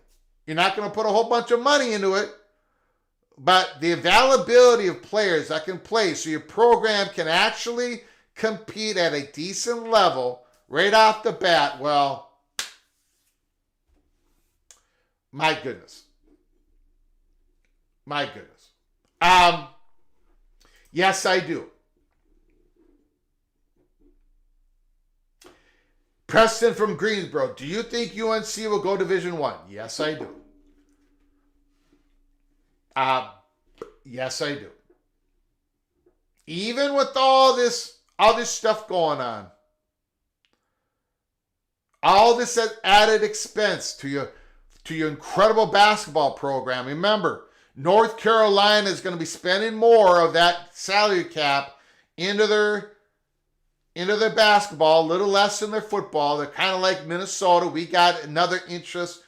It's not basketball, but whatever. You understand. But North Carolina, they got boosters. They want Division I. It's not going to happen next year or the year after. I think it's going to happen by the end of this decade. That is one of the yeses, I would say.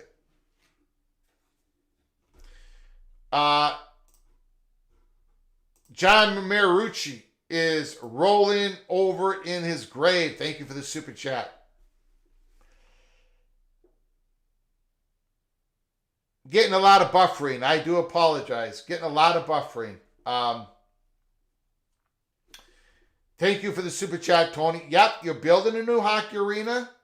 And that's one of the reasons why. Preston from Greensboro. Hold on, everybody. Hold on. Let me work on something here.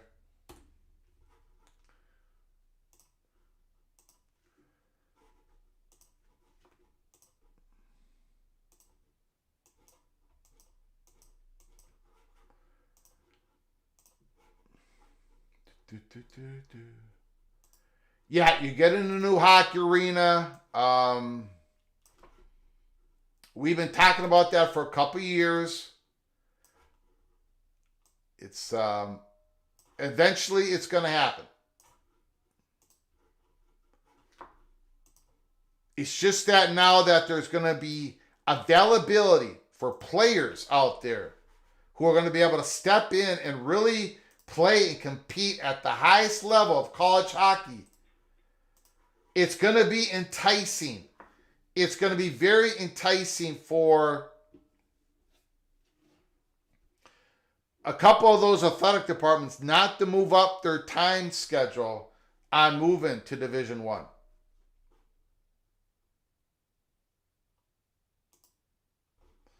Yeah, Opie, we got problems. I don't know what it is. I do not know what it is. We'll work on it. I do have my nephew. I have a nephew who's a genius, who's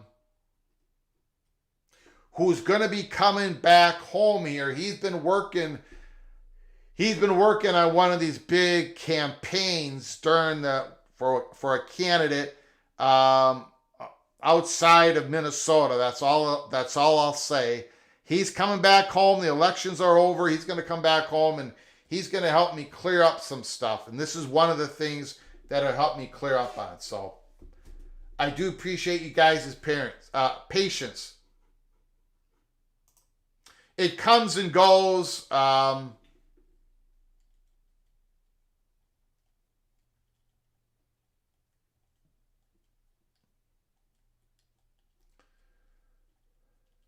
I don't know what you mean by that question. Is this throwing down the gauntlet with junior hockey in Canada? I don't know what you mean by that question. I do know that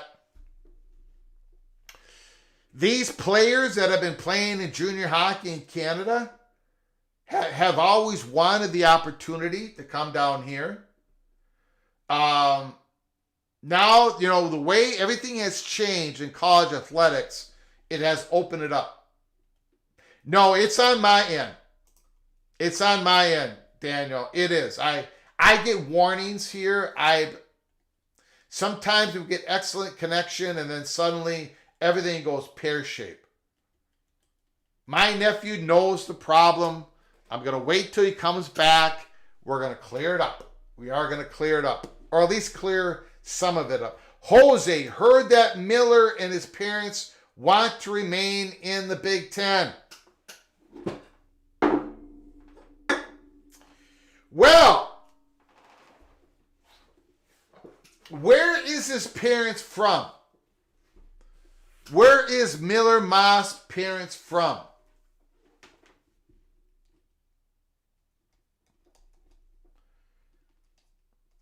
Where is Miller Moss from? I don't even know.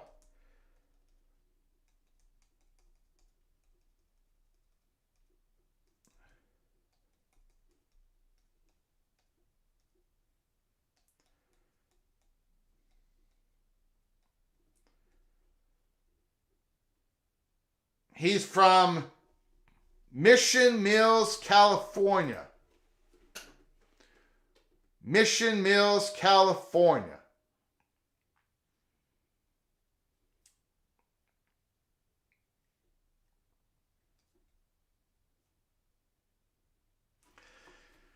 Well, I tell you, Minnesota, we're losing our Max Brosmere, who's played great. Got him in the portal, played great.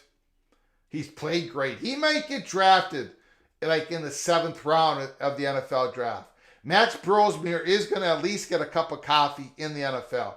He has been fantastic. Maybe we've got a quarterback, Drake Lindsay, who's going to get the number one. He's going to get the job. So we probably won't be looking.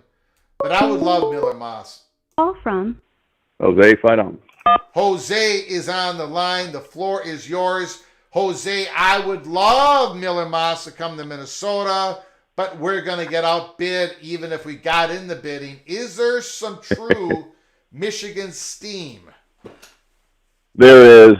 I think it's, respecting their privacy. I think it just might have been leaked intentionally. They just wanted to put feelers out there, let it be known that was his first choice. Okay. But everyone's got a chance. I'm telling you, there is a chance if Minnesota wants to, Dinky Town wants to pony up and maybe sway Miller and his parents. That's not going to happen. I mean, unless he wants to take a massive discount. Well, look, we know that there was a decommitment from a talented high school quarterback. So maybe the word is from Michigan. So maybe the word is out there that 2025 Miller Moss is going to be QB1 at Michigan. Yeah, the other one I'd heard, which caught me off guard, was Indiana. I didn't know if there was any steam behind that. But. Look what guys like to go where they're his recent success, right? Rourke is going to be in the Heisman voting. Rourke is going to go and get drafted in the NFL. Curtis Rourke. Kurt Cignetti, look what he has done. Look at that offense. And Miller Moss is a process the field, get the ball out of your hands as quick as possible. He's made mistakes this year. He's thrown some interceptions that really haven't helped the cause, but he's a good, talented quarterback, though, man. He's more talented than most of us out here have in our quarterback. So I got it. I don't know what the Indiana situation is. I don't know if they're sold on Tavian Jackson or if they've got a big commit in high school that they want to. They don't want to muddy the waters. They just want to bring them. I don't know, but Indiana would be a good spot. Michigan, again, you got your new coach this year. They're sputtering a little bit this year. Michigan hasn't been able to develop wide receivers lately. Would Miller Moss really want to go there? Interesting. Yeah, and from what I understood, the parents were very interested in primarily getting somewhere where they'd have a great quarterbacks coach. And I'm not completely familiar yet with the Big Ten, quarterback coaches or, but that was the parents' priority. Now, of course, Miller's going to ultimately make his own decision. But that was a priority for the parents, was getting a quarterback coach that can develop him for the pros. Got it. But yeah, ultimately it's Miller's call. But yeah, the Michigan offensive line is fantastic. Yes. And I think that was the issue with the USC line. Our line is good at run blocking, but not so much at pass blocking. Yeah. So he was taking a lot of hits week in, week out. Yeah. Having to pick himself up off the turf, and that started messing with his focus. And no fault of his own. If he had the time that he should have had, he would have had a lot more success, just like he did with Louisville in the bowl game last year, and he did against LSU at the start of the year. Yeah. And even to a certain degree against Michigan, and as the season progressed and injuries piled on, our pass blocking just wasn't there to hold up our end of the bargain for Miller. Yeah, and then he started seeing ghosts. So I completely understand. It'll be interesting. He'll probably stay in the Big Ten. Yeah. Yeah, and respected. in Michigan having that run threat that Michigan has constantly, that's going to keep the defenses honest. They're not going to be able to just storm him like they've been doing to us all year. He'll actually be able to, run some play action, perhaps bootleg, whatever. He does have mobility. He's not a running quarterback, but he has mobility. But he just needs that, that time to just process the field and make the right decision. So Mavia, am I pronouncing that correctly? Mayava.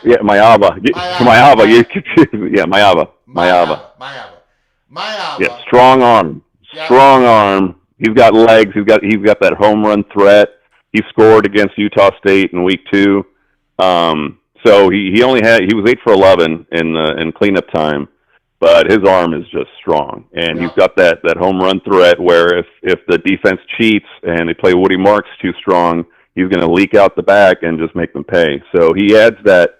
I don't want to say RPO, but that read option to where he can keep the defense honest, and they're not going to be able to just keep sending 5-6 guys every single play. Very interesting game against Nebraska next weekend. Do we have a time and where that game? What platform that game's going to be on? I didn't see it. And it's still 2 weeks out, so I was not really. It wasn't. I know we got the Bruins after that, and then Notre Dame. Yeah. And one advantage we're going to have is that they've got little to no film on Jade Mayava, so we're going to blindside the Cornhuskers and let them know what time of day it is. There you go.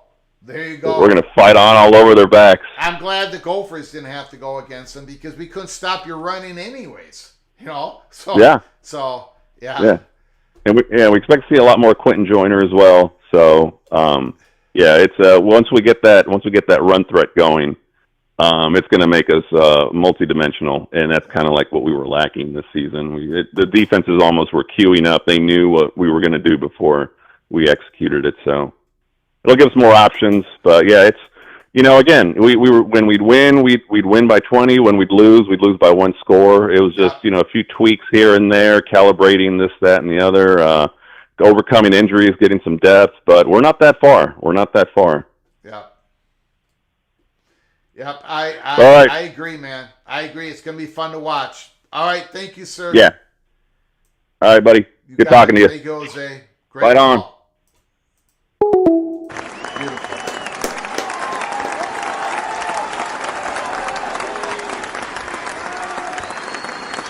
Mayava, UNLV transfer, now QB1 for USC.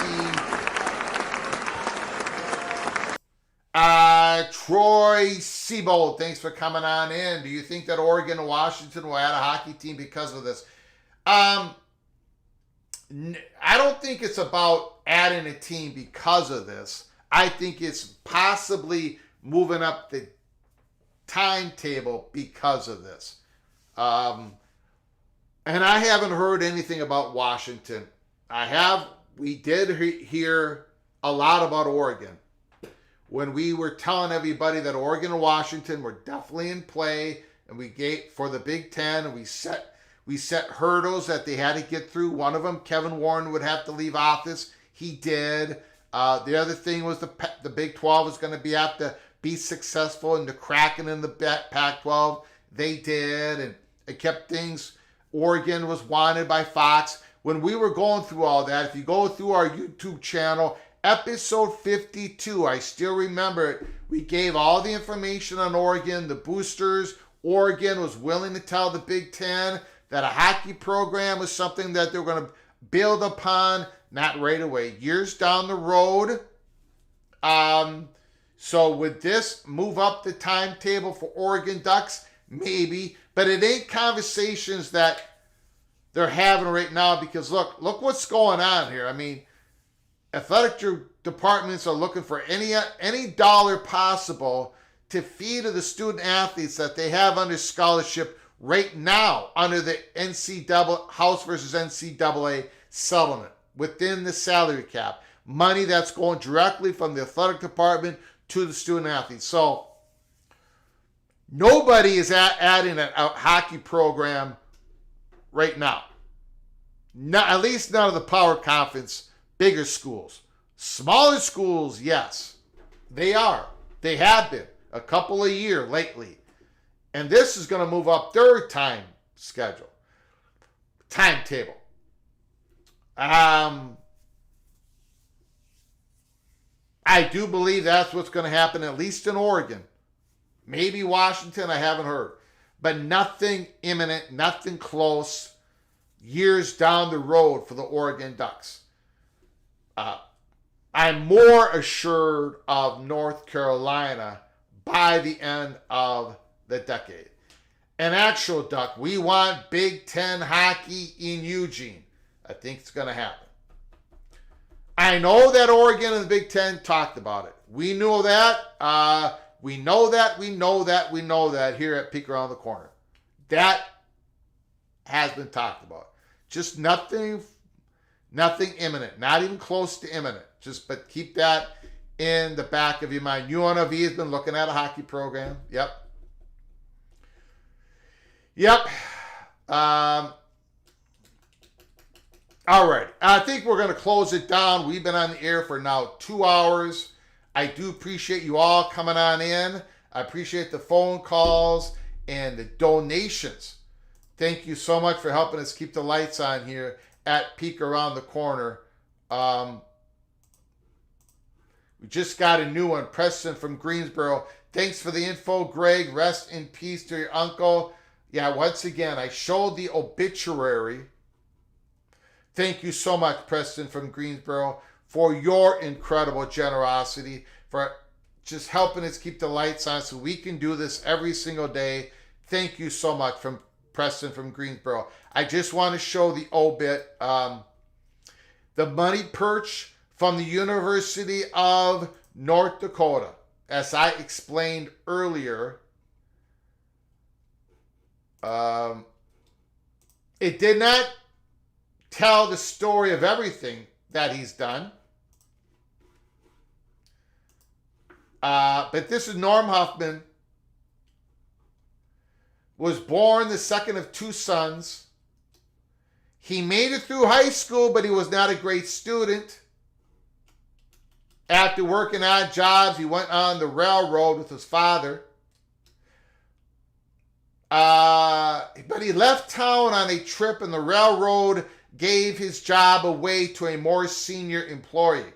But as luck you have it, just after Norm ran into a friend who was headed to Grand Forks to enroll at the University of North Dakota, he suggested Norm come with them. He had nothing better to do, so he hopped in the car and they went off. While at the University of North Dakota, Norm's instructor discovered that he had an exceptional aptitude in math and science. In 1959, he graduated with a bachelor's degree in chemical engineering, becoming the first person in his family to graduate college.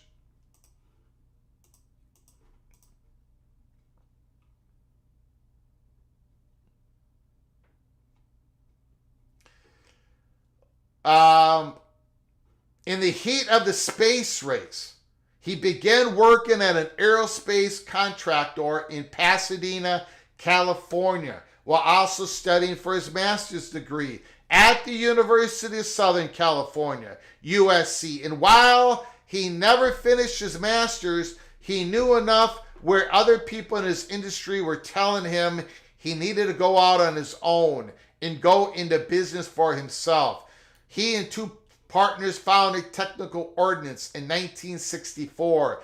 That is the ordnance. That is where they invented the ignition for that shafting coming out of jet planes, fighter planes. He moved into an office in St. Louis Park. He met at a Christmas party. A quartet of singers were performing, and among one of those singers was a Minneapolis school teacher named Ann Flugar. My dad was 10 of 11 children. Ann is 11 of 11 children, and she's the only survivor right now. She's battling severe Alzheimer's, but Ann Flugar is still with us. She was a singer. Some Pfluger's were singers, even though you listen to me sing, you wouldn't believe that. But some Pfluger's can actually sing. Norm was dancing with Ann, fell in love with her. His great love was the Minnesota Vikings. Been a season ticket holder since 1966. He traveled to every Super Bowl for many, many, many, many, many years. His technical ordnance grew his company. They designed automated machines to make the devices faster and safer. Machines that are still used today throughout the industry.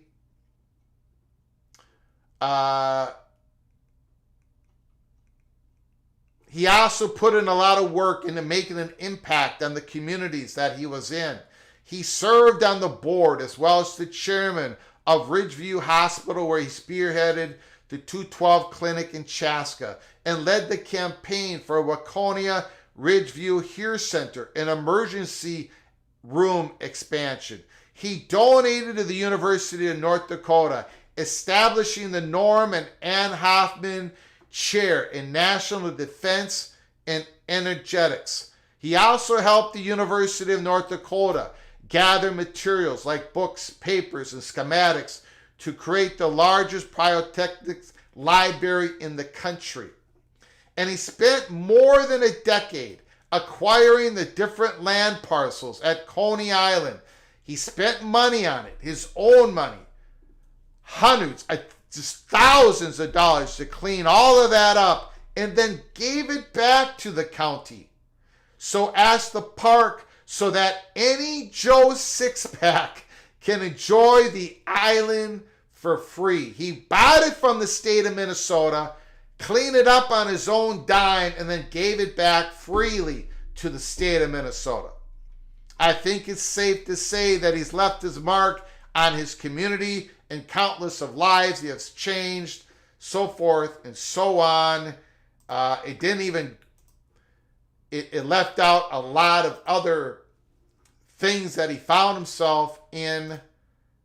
He did a lot of work for the military,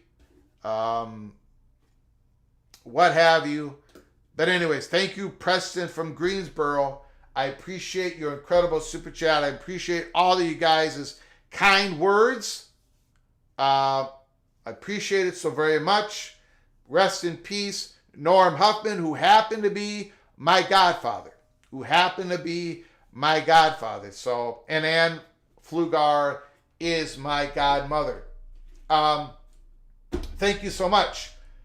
Again, make sure before you leave, hit the subscribe button. Smash that like button if you've liked our content, and share the video with your family and friends. Keep your head on a swivel. We can come on live at any time here at College Football's Peek Around the Corner. Until next time, from all of us, please, you all take great care of each other. That's the most important thing in life. Please take care of your loved ones. Until next time, we'll see you again real soon.